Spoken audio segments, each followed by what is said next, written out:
When we talk to companies, both small companies and large multinational companies, invariably the question comes up of how do I store my legacy data? How do I store all the material data I have from different sources, different labs, maybe data sheets? We want to make sure we can have a resource that we can capture all the data that you have from no matter what the total source is. That's where we're going to use the data loader. This is our engineering app that's designed specifically for capturing all of your material data. So we can even do data pipes of hundreds, even thousands of materials at one time, or we can just use the data loader to capture data individually, no matter what format it is. In this video, we're going to show a couple of samples of how we can capture data and store it efficiently and accurately. We're going to start and we're going to feature our data loading wizard. But before we do that, I'm actually going to make it a little more interesting, and I'm going to start a stopwatch so you can see how fast we can store data. So make it a little more fun, and the stopwatch has started. We're going to start with, again, our data loading wizard. We're just going to capture data that we have. And this is the most worst case scenario where you have data that's in an unformatted format. So let's take a look at what this might look like.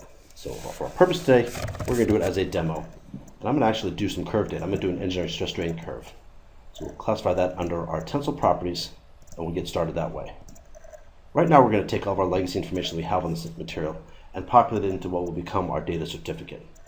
So we have our project ID, which we can define. We can select our test technique, or perhaps we don't know the test technique. We can define that as well. We can determine the instrument, or again, define it as an unknown. Let's see who's going to submit this data. In this case, I'll be submitting the data myself. We now want to address all the parameters and variables. So in this case, we can look at all the values and the parameters. So for example, in this case, I know this material has a 4mm thickness and was tested at room temperature. So we'll go ahead and determine that.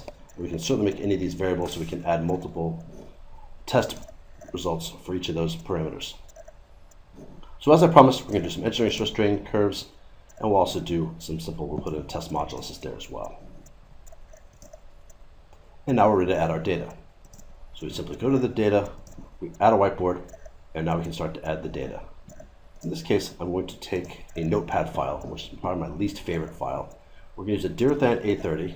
It's got a modulus of 3200, and there's our engineering strain curve data. So we'll take a look at this.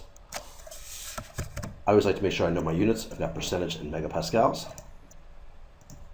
And we go from there. Now I could change those units if I needed to, or convert them on the fly if I needed to. In this case, I don't. Whether it's comma delineated, period delineated, or no delineation, we can still store all that information, and it applies that curve rather efficiently. Tensile modulus, as I said, was 3200 MPa, and this data is now loaded. All we want to do is make sure we have our material defined, and we'll do that. And this was a Dirathan A30. Submit and save. We've captured our data very, very quickly. Well, let's do some more. Now let's take a look at some CAE files. So instead of actually loading data, we're going to import data. So we'll go to our import file, and I can use multiple sources of data. In this case, I'm going to grab an old Abacus file I have.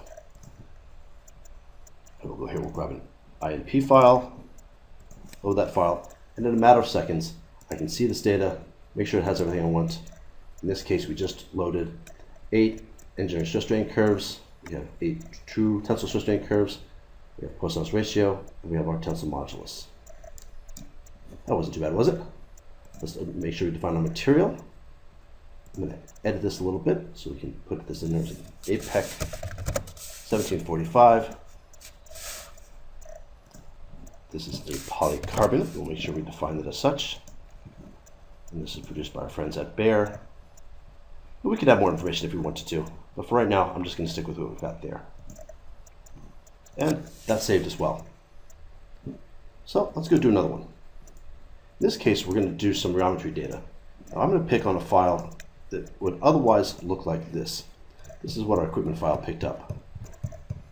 This is an awful lot of data. I've got a lot better things to do than to load this manually. I'm pretty sure you do too. So let's go ahead and load this file. So let's import it. We're going to ask it to grab our capillary rheometry file. We're going to choose this file. And very quickly, we now have shear stress versus shear rate data. And we can go even a little more fancier into here. So we can go into our test manager and play with this a little bit. So we may want to have a project ID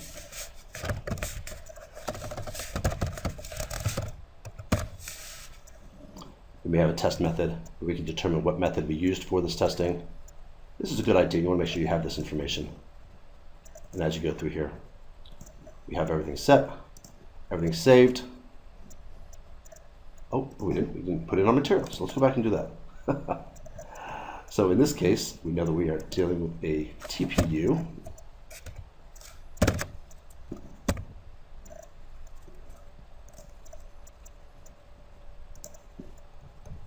Again, for our purposes today, we're just going to define it as a sample,